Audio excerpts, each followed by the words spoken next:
Hi friends, அழகே அழகு இனி வரப்போகிற எபிசோட்ஸ்க்கான ப்ரம தான் இந்த வீடியோவில் பார்க்க போகிறோம். வாங்க ஃப்ரெண்ட்ஸ் பார்க்கலாம்.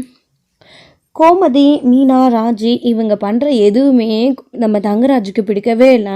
அவங்க பேசிகிட்டு இருந்த விஷயத்தெல்லாம் அரைகுறையாக கேட்டுட்டு அப்படியே பயங்கரமாக கடுப்பாகி எதிர்கேள்வி கேட்டு அவங்கள இன்சல்ட் பண்ணிட்டு போகிறாங்க. எல்லாரும் போனதுக்கப்புறமா அவங்களுடைய அத்தைக்கிட்ட இந்த விஷயத்தை பற்றி கேட்டால் எங்கள் மாப்பிள்ளை எல்லாத்தையுமே சும்மா சாதாரணமாக தான் கேட்பார், அப்படி இப்படின்னு மாப்பிள்ளைக்கு ரொம்ப பயப்பட்டு பேசுகிற மாதிரி அவ்வளோ ஒரு பேசுகிறாங்க. இதெல்லாத்தையும் கேட்டுட்டு அவங்க போனதுக்கப்புறமா இவர் என்னடி அநியாயத்துக்கு ரொம்ப ஓவராக பண்ணிகிட்ருக்காது, இதெல்லாம் கொஞ்சம் கூட சரியே இல்லடி அப்படின்றாங்க. அத்தை, இந்த வீடு எப்பயுமே இப்படி தான் அத்தை, நாம் வந்ததுக்கப்புறமா தான் ஏதோ 1-2 மாறி அப்படி இருக்குது, எல்லாம் நாம் போகிற வரைக்கும் தான், அப்புறம் எல்லாமே பழையபடி மாறிடும் அப்படின்றாங்க. பாவண்டி, ஆனால் இந்த வீட்டில் இருக்கிறவங்க எல்லாருமே, முக்கியமாக இந்த மலர் பொண்ணும் மதி பொண்ணும் பாவம் அப்படின்றாங்க. மதியை கூட விடுங்க, எதிர்த்து 2 கேள்வி கேட்டுடுறாங்க. ஆனால் மலர் அக்கா அப்படி இல்லை, பாவம் அப்படின்னு ராஜி சொல்லிட்டு இருக்காங்க. அதுக்கப்புறமா சரி வாங்கடி போய் படுத்து தூங்கலாம் அப்படின்னு சொல்லிட்டு அமைதியாக போய் படுத்து தூங்கிடுறாங்க. ஸோ இங்கே தங்கராஜ் வீட்டுக்கு கூட்டிகிட்டு போனதுக்கப்புறமா அந்த ரூம்குள்ளே எல்லாருமே தூங்கியிருக்காங்க. குழந்தைங்க அவங்களோட அத்தை கூடையும் அவங்களுடைய அத்தை கூட 2 பேரும் தூங்கிட்டு இருக்காங்க.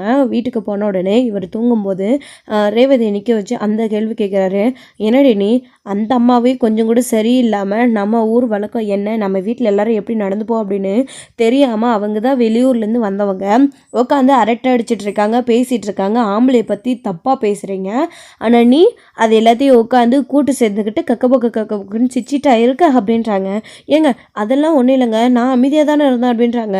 என்ன நான் பார்க்கலன்னு நினச்சிட்டியா, நான் நீங்கள் பேசிகிட்டு இருந்தப்போ கரண்ட் வராததுக்கு முன்னே நான் வந்துட்டேன், நான் நிற்கிறது கூட தெரியாமல் உங்கள் இஷ்டத்துக்கு உட்காந்து எல்லாரும் கதை பேசிகிட்டு இருக்கீங்க, அதுவும் ஆம்பளைங்களை பற்றி உட்காந்து பொம்நாட்டிங்கெல்லாம் சேர்ந்தா கதை பேசிகிட்டு இருக்கீங்களா அப்படின்றாங்க. ஏங்க எனக்கு எப்படிங்க நீங்கள் இருட்டில் நின்னது தெரியும், நீங்கள் வந்தது தெரிஞ்சிருந்தா நான் உடனே எழுந்திரிச்சு வந்திருக்க மாட்டேனா, இருட்டில் தெரியலைங்க, நீங்களாச்சும் ரேவதின்னு கூப்பிட்ருக்கணும், அதுவும் கூப்பிடாமல் வந்தால் எப்படி அப்படின்றாங்க. ஓ, நான் வரும்போது ரேவதின்னு உனக்கு கெஞ்சி கூட்டுக்கிட்டே வரணுமா என்ன, மகாராணி வாங்க நான் வந்துட்டேன்னு சொல்லிட்டு அப்படின்றாங்க. ஏங்க அப்படி இல்லைங்க, நீங்கள் ஏன் தப்பாக புரிஞ்சுக்கிறீங்க அப்படின்னு. ஓ, அப்போ நான் தான் எல்லாத்தையும் தப்பாக புரிஞ்சுக்கிட்டேனா அப்படின்னு இவர்கிட்ட இப்படி பேசினா என்னத்தை தான் பேச முடியும்னு ரேவதியும் நினைக்கிறாங்க. சொல்லிடி, ஆம்பளைங்க என்ன அவ்வளோ கெட்டவங்களா அப்படி இப்படின்னு ரேவதி நிற்க வச்சு பயங்கரமாக கேள்வி கேட்டு அப்படியே அடிக்கிற மாதிரி பயங்கரமாக டார்ச்சர் பண்ணிகிட்ருக்காரு. ரேவதியும் ஒவ்வொரு நாளும் இந்த டார்ச்சர்லாம் தாங்கிட்டே இருக்காங்க. அதுக்கப்புறம் ஒரு வழியாக போய் படுத்து தூங்கிடுறாரு. ரேவதி அங்கேயே உட்காந்துக்கிட்டு ரொம்ப கஷ்டப்பட்டு மனசு உடஞ்சி போய் உட்காந்துட்டு அழுதுகிட்டே உட்காந்துட்டு இருக்காங்க, சரியாக தூங்கக்கூட செய்யாமல். அதுக்கடுத்து இங்கே மறுநாள் காலையில் வழக்கம் போல் எழுந்திரிச்சு எல்லோரும் சாப்பாடெல்லாம் செஞ்சிட்ருக்காங்க, உட்காந்து இவங்களும் பேசிகிட்ருக்காங்க.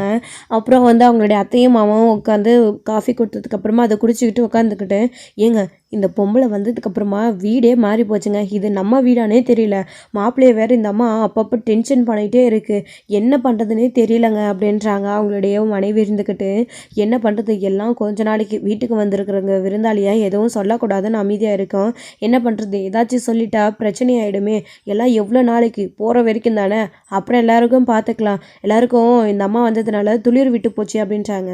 இந்த பொம்பளை என்னங்க அப்படி இருக்குது, அவங்க மருமகளை வச்சுட்டு அப்படி கூத்தடிக்குது, என்னங்க வீடு அதெல்லாம் அவங்க ஊரில் குன்னக்குடியில் இப்படி தான் இருப்பாங்களா அப்படின்ட்டு இருக்காங்க. யாருக்கு தெரியும், சே, ஆனால் நம்ம வீடு இருக்கிற மாதிரி கட்டுக்கோப்பும் ஒரு மரியாதையும் இருக்கிற வீடு எந்த வீடுமே இருக்காது உலகத்தில் அப்படின்றாங்க. ஆமாங்க, வீட்டு மருமகளை எப்படி வைக்கணும், மாமியார் எப்படி இருக்கணும், மாமனார் எப்படி இருக்கணும், மாப்பிள்ளை எப்படியெல்லாம் கவனிச்சுக்கணுன்றது கொஞ்சம் கூட நமக்கு தெரியவே இல்லை. இதனால தான் அவங்க அண்ணன் தம்பிகளுக்கு கூட ஏதோ சண்டை வந்துச்சுன்னு சொன்னாங்கள்ல, அதெல்லாம் நடக்கும் போல இருக்குது. அப்போது அவங்க குடும்பத்தை ஒப்பிட்டு பார்க்கும்போது நம்ம குடும்பம் எவ்வளோ மேல் போல இருக்கே அப்படின்னு தான் உட்காந்து பேசிகிட்டு இருக்காங்க. அது என்ன உண்மைதான் லட்சுமி அப்படின்னு அவரும் சொல்லிட்டு இருக்காரு. இப்போது அப்படி உட்காந்து பேசிகிட்டு இருக்காங்க. இன்னொரு சைடு எல்லோரும் வழக்கம் போல் சமைச்சிட்டு இருக்காங்க.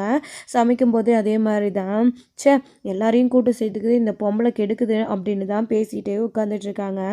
கொஞ்ச நேரத்துலேயே இங்கே காலையில் மதி பார்த்திங்க அப்படின்னா சுரேஷ் கிட்ட, நாங்கள் யாரையும் பற்றியும் தப்பாக நைட்டு பேசலையே, நாங்கள் என்ன தப்பாக பேசிட்டோன்னு நிற்க வச்சு உங்கள் மாமா சொன்னாருன்னோடனே நீங்களும் என்ன கேள்வி கேட்குறீங்க அப்படின்றாங்க.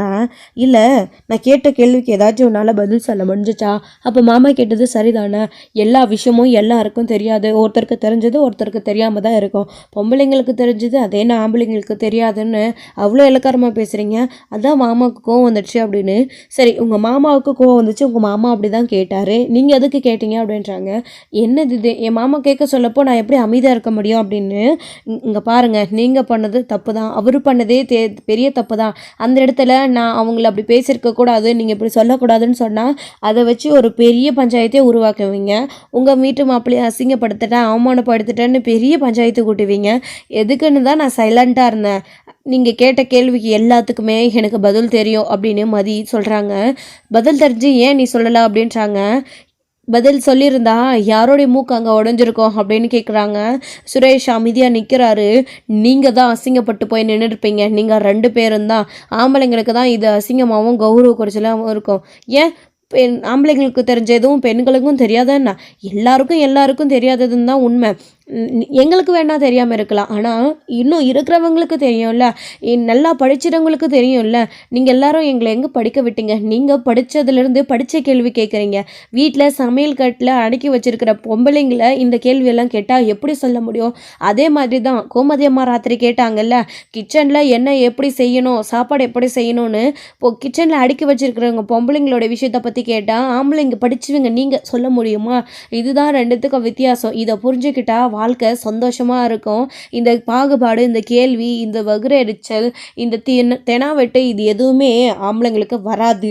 ஸோ எல்லாமே எல்லாருக்கும் தெரியாது அப்படின்னு நினைக்கிறது தான் மிகப்பெரிய தப்பு. நீங்கள் நினைக்கிறீங்க பார்த்தீங்களா, நாங்கள் லேடிஸ் சொன்ன மாதிரி. ஸோ லேடிஸ்க்கு தெரிகிற எல்லா விஷயமும் ஆம்பளைங்களுக்கு தெரியாதுன்னு. அது உங்களுக்கு தெரியும், எங்களுக்கு தான் எதுவும் தெரியாதுன்னு நீங்கள் நினச்சிட்டு இருக்கீங்கல்ல, அதெல்லாம் சுத்த போய் அப்படின்னு மதி சொல்லிட்டு இருக்காங்க. சரி விது, மாமா ஏதோ கேட்டார், அப்போதைக்கு நான் அது கேட்டுட்டேன். நீங்கள் எல்லோரும் ஜாலியாக சிரித்து பேசிகிட்டு இருந்தீங்க. ஏன் மாமா வரத்துக்கு முன்னாடி நானோ அண்ணனோ ஏன் இப்படி பேசுகிறீங்க, என்ன பேசிகிட்டு இருக்கீங்கன்னு ஏதாச்சும் கேட்டோமா, இல்லை உங்ககிட்ட சண்டை போட்டோமா? நாங்கள் யாரும் உங்களை எதுவும் தப்பாக பேசலையே, மாமா தானே அப்படின்றாங்க. மாமாவே பேசினாலும் அவர் இந்த வீட்டோடைய மாப்பிள்ளையோட அமைதியாக நின்றுக்கணும். இந்த வீட்டு பொம்பளைங்களை கேட்குற கேள்வி அவருக்கு கிடையாது, உரிமை கிடையாது. நீங்கள் அதுக்கு சப்போர்ட் பண்ணுறீங்க பார்த்தீங்களா, அதுதான் உங்களுடைய தப்பு. அதை தான் நான் உங்ககிட்ட இப்போ சொல்ல வந்தேன் அப்படின்னு மதி சொல்லிட்டு அமைதியாக வந்துடுறாங்க வெளியில். சுரேஷ் என்ன பண்ணுறதுன்னே புரியல. இப்போ பேசுறது நியாயமா, மாமா பேசுறது நியாயமா, யார் பக்கம் நம்ம நிற்கிறது? மாமாவா இவளான்னு வரும்போது மாமாவுக்கு தான் நம்ம சப்போர்ட் பண்ணி பேச முடியும். அக்காவோட வாழ்க்கை அடங்கியிருக்கு, இவளுக்காக நம்ம சப்போர்ட் பண்ண போனால் அப்போ மாமா கோச்சிப்பார். அக்காவோடைய வாழ்க்கை என்ன ஆகுறது? அந்த கோவத்தெல்லாம் அக்கா மேலே தான் காட்டுவார். ஸோ இப்போ இவகிட்ட கோவத்தை காட்டிட்டு கூட நாம் அமைதியாக இல்லைல்ல, அந்த மாதிரி தானே இவளும் புரிஞ்சிக்க மாட்டேன்றான்னு சுரேஷ் தான் மண்டியை பிச்சிட்டு இருக்காரு. இன்னொரு பக்கம் இங்கே சக்திவேல் வழக்கம் போல் முத்துவேலுக்கு திரும்ப கூப்பிட்டுட்டே இருக்காரு, எடுக்கிறதே கிடையாது. அவங்களுடைய மனைவிக்கு தெரியும் எங்கே போயிருக்காங்க அப்படின்னு சொல்லிட்டு வடிவுக்கு வந்துட்டு. ஸோ ஆனால் வந்து சக்திவேலுக்கு தெரியாதனால ரொம்பவே கன்ஃபியூஷன்லேயும் குழப்பத்துலேயும் இருக்கார். இப்போது கதிர் இருந்துக்கிட்டு உங்கள் தம்பி நிறைய தடவை கூப்பிட்ருக்காரு, ஒரு தடவையாச்சும் ஃபோன் எடுத்து பேசலாம்ல அப்படின்றாங்க. இல்லை வேண்டாம் அப்படின்றாங்க. ஓ, உங்கள் குரலை கேட்டால் ஒன்றும் கண்டுபிடிச்ச போகிறது கிடையாது, இன்னும் வந்த வேலை முடியலை, நான் வந்துடுறேன் அப்படின்னு. நான் நல்லா தாண்டா இருக்கேன் சக்தின்னு ஏதாச்சும் ஒரு வார்த்தை பேசலாம்ல. ஒருவேளை நீங்கள் ஃபோன் எடுக்காததுனால ஏதாச்சும் உங்கள் தம்பி தப்பாக புரிஞ்சுக்கிட்டாருன்னா என்ன பண்ணுறது? ஃபோன் எடுக்கல, அண்ணனுக்கு என்னாச்சோ ஏதாச்சும்னு வேறு மாதிரி ஏதாச்சும் பயப்பட போகிறாரு அப்படின்றாங்க. அதெல்லாம் ஒன்றும் வேணாம் அப்படின்னு இங்கே முத்துவேல் சொல்லிகிட்டே ரெஸ்ட் எடுத்துகிட்ருக்காரு. அடுத்து மறுநாள்லேருந்து இப்போ ஆப்ரேஷன் பண்ணி ஒரு நாளுக்கு மேலே ஆயிடுச்சு. ஸோ மறாவது நாள், 2வது நாள், 3வது நாள் ஆக போகுது. சாப்பாடு கொஞ்சமாக கொடுக்கலாம் அப்படின்றாங்க. ஸோ இன்றைக்கி செகண்ட் டேஸ் ஆகிறதுனால ஒவ்வொரு இட்லியாகவும் மதியத்துக்கு கொஞ்சம் சாதமாகவும் ஒரு வாழைப்பழம் இந்த மாதிரி கொஞ்சமாக கொடுக்க சொல்கிறாங்க. நாளையிலேருந்து 2 இட்லியாக எடுத்துக்கோங்க அப்படின்னு. சரி அப்படின்னு சொல்லிட்டு கதிர் சாப்பாடு வாங்கிட்டு வரதுக்காக தான் வெளியில் போயிட்டு சாப்பாடு வாங்கிட்டு வர்றாரு. வந்து முத்துவேலுக்கு சாப்பிட கொடுக்கலான்றாங்க. ஸோ அவரே ஊட்டி விடுறாரு. ஸோ ஒரு குழந்தைய பார்த்துக்கிற மாதிரி முத்துவேலை ஒரு மாப்பிள்ளையாக மருமகனை இந்த அளவுக்கு கவனிச்சுக்கிறது அவருக்கும் பெருமையாக இருக்குது. கதிரை பற்றி அவரும் நல்லா தெரிஞ்சுக்கிட்டாரு. இப்போது முத்துவேலை பற்றி கதிரும் நல்லா புரிஞ்சுக்கிட்டாங்க. இந்த ஒரு மூமெண்ட்டில் எல்லாருமே சேர்ந்து ஒருத்தருக்கு எப்படி அப்படின்றத இந்த டைமில் வந்து கதிரும் முத்துவேலும் புரிஞ்சுக்கிறாங்க. ஸோ சாப்பாடு ஊட்டி விடுறாங்க, தண்ணி குடிப்பாட்டுறாங்க. ஒரு குழந்தைய போல் பார்த்துக்கிறதுனால ரொம்பவே மதிப்பும் மரியாதையும் வருது நம்ம கதிர் மேலே. முத்துவேலுக்கு வந்துட்டு உண்மையிலே இவன் ரொம்ப நல்ல பையன்தான், நாம்ளே தேடி வச்சு கல்யாணம் பண்ணியிருந்தாலும் இப்படி ஒரு பையனை ராஜுக்கு கல்யாணம் பண்ணி வச்சுருக்குமா என்னன்னு தெரியல. என் தங்கச்சியோட வளர்ப்பாச்சு, நல்லா தான் அவளை வளர்த்துருக்கா, யார் எப்படின்னு தெரியல. ஆனால் கதிரை பொறுத்த வரைக்கும் உண்மையிலே நல்ல பையனாக தான் இருக்கா. ராஜுக்கு கதிர் தான் அமையணும் இருக்கணும்னு விதி இருந்திருக்கு போல இருக்குது. உண்மையிலே ராஜியை இவன் நல்லா பார்த்துப்பான்ற நம்பிக்கை வந்துடுச்சு. பணம் காசு வசதி இது எல்லாத்தையும் தாண்டி சந்தோஷம் நிம்மதி இதுதானே முக்கியம். ஸோ ஒரு புருஷன் பொண்டாட்டிக்குள்ளே அனுசரித்து எப்படி போகணும் அப்படின்றது அது இவனுக்குள்ளே அதிகமாகவே இருக்குது. ராஜியை பற்றி எனக்கு நல்லாவே தெரியும். ராஜி என்னுடைய பொண்ணு, அவள் எப்படிப்பட்டவன்னு. ராஜி என்ன தான் பேசினாலையும் கதிர் எல்லாத்தையும் பொறுமையாக அட்ஜஸ்ட் பண்ணிக்கிட்டோம். ஸோ புரிஞ்சுக்கிட்டும் நடந்துக்கிற பையனாச்சு அப்படின்னு நல்லாவே வந்து பொண்ணோட வாழ்க்கை மேலேயும் அவருக்கு நம்பிக்கை வந்துடுச்சு. ரொம்பவே சந்தோஷமாகவும் இருக்கார் நம்ம முத்துவேல் வந்துட்டு. வழக்கம் போல தான் ராஜி கதிருக்கு கால் பண்ண ஆரம்பிக்கிறாங்க. கதிர் எடுக்கிறதே கிடையாது. அவராச்சு இப்போ ஃப்ரீயாக இருக்கிற டைம்லையாச்சு ராஜிக்கிட்ட எடுத்து பேசலாம். என்ன பண்ணுற ராஜி, நீ எப்படி இருக்க, சாப்பிட்டியா, அங்கே எல்லோரும் எப்படி இருக்காங்கன்னு. ஸோ இவரை பார்த்துக்கிற நேரம் போக கொஞ்சம் டைம்லையாச்சு கதிரும் கேட்கலாம். அதையும் கேட்காம நம்மளுக்கு வந்து இவர் தான் முக்கியம், இவரோட உயிர் தான் முக்கியம், இவருக்கு இப்போ ஆப்ரேஷன் பண்ணியிருக்கு, எந்த நேரத்தில் என்ன ஆகும், இவருடைய உடம்பு எல்லாத்துக்கும் கோஆப்ரேட் பண்ணுமா, ஸோ குணமாயிடுவாரா, இல்லை நடுவில் ஏதாச்சும் பிரச்சனை வந்துடுமா, ஆப்ரேஷன் பண்ண இடத்துல ஏதாச்சும் பிரச்சனை வந்துருமான்னு ஸோ ரொம்ப பயந்துக்கிட்டு முழு நேரமும் முத்துவேலையை கவனிச்சுக்கிட்டு அவருக்காக மட்டுமே கதிர் இருக்காங்க. மற்ற இவரை தாண்டி வேறு எதுவும் அவரோட மைண்ட் செட்டில் கொஞ்சம் கூட ஓடவே மாட்டேங்குது. இவரை குணப்படுத்தி ஒரு வாரத்தில் நல்லா இவருக்கு எந்த ஒரு பிரச்சனையும் இல்லை அப்படின்னு டாக்டர் சொல்லி எல்லாமே ஓகே தான், இந்த மெடிசனை மட்டும் நீங்கள் ரெகுலராக எடுத்துக்கணும் அப்படின்னு இவரை வீட்டுக்கு கூட்டிகிட்டு போய் சென்னையிலேருந்து வீட்டுக்கு கூட்டிகிட்டு போய் ஒப்படைக்கிற வரைக்குமே எனக்கு உயிர் என் கையில் இருக்காது அப்படின்ற மாதிரி தான் கதிர் இவ்வளோ பத்திரமா வந்து முத்துவேலை பார்த்துட்ருக்காரு. எல்லோரும் சாப்பிட்டு முடிச்சுட்டு வழக்கம் போல் அவங்கவுங்க வேலையை பார்த்துட்ருக்காங்க. ஸோ இன்றைக்கி எல்லாருக்கும் ஆஃபீஸ் இருக்குது, வேலை இருக்குன்றதுனால எல்லாருமே டியூட்டிக்கு கிளம்பி வேலைக்கும் போயிடுறாங்க. ஸோ நம்ம மதி கூட பார்த்திங்க அப்படின்னா காலேஜுக்கு கிளம்பி போடாங்க. மலர் அது மட்டும் இல்லாமல் மலரும் ராஜி மீனா கூட ஆஃபீஸ் வேலை இருக்குன்னு சொல்லிட்டு கிளம்பிட்டாங்க. கோமதி இப்போ இவங்க எல்லாம் மட்டும்தான் வீட்டில் இருக்காங்க. வழக்கம் போல் அவங்க போர் அடிக்குதுன்னு ஏற்கனவே விளையாடிட்டு இருக்காரு. அவருடைய மாமா பார்த்துட்டு என்னது இது மலர் அப்படின்றாங்க. ஒன்றும் இல்லை மாமா, சொல்லுங்கள் மாமா, ஏதாச்சும் வேணுமா அப்படின்னு.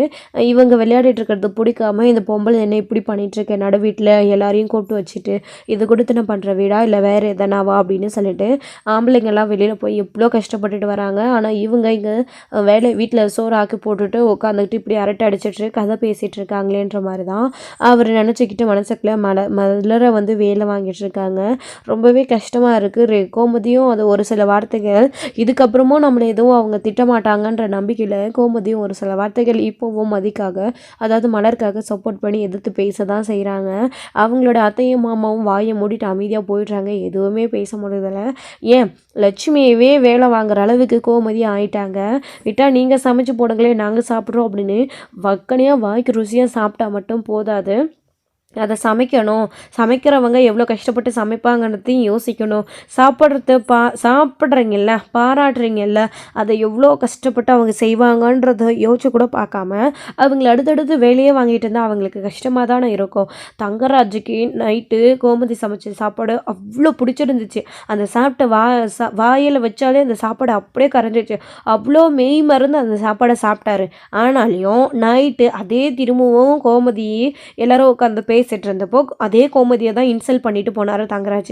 தன்னை விட யாரும் எதுவும் பேசிடக்கூடாது, தன்னை விட எதுவுமே மேலே இருக்கக்கூடாது அப்படின்னு நினைக்கிறவர் தான் இவர். நம்மளை விட யாரும் பாராட்டக்கூடாது, இந்த வீட்டில் எல்லாரை விடவும் நாம் தான் பெரிய ஆள், நாட்டில் ஊரில் இதெல்லாத்தையும் தாண்டி இந்த வீட்டில் நாம் சொல்கிறது தான் நடக்கணும், நாம் எப்படி இருக்க சொல்கிறோமோ அப்படி தான் எல்லாரும் இருக்கணுன்ற எண்ணம் தங்கராஜுக்கு. அதனால தான் கோமதி என்ன நல்லா சமைச்சிருந்தாலையும் சமைக்கிற கைக்கு அதை தாண்டி வேறு என்ன பண்ண முடியும் அப்படின்னு நல்லா இருக்குன்னு சொல்லிட்டு போயிட்டே இருக்கிறது தான் அவரோட குணத்தை அவர் எப்பயுமே மாற்ற மாட்டார். இப்படி தான் வந்து நடந்துட்டுருக்கு. இதோட இந்த எபிசோட் வந்து முடிச்சிருக்காங்க. அடுத்தடுத்த எபிசோடில் என்ன நடக்குது அப்படின்றதெல்லாம் வெயிட் பண்ண நெக்ஸ்ட் வீடியோ பார்க்கலாம் ஃப்ரெண்ட்ஸ். தேங்க்யூ. இந்த வீடியோ பிடிச்சிருந்தா லைக்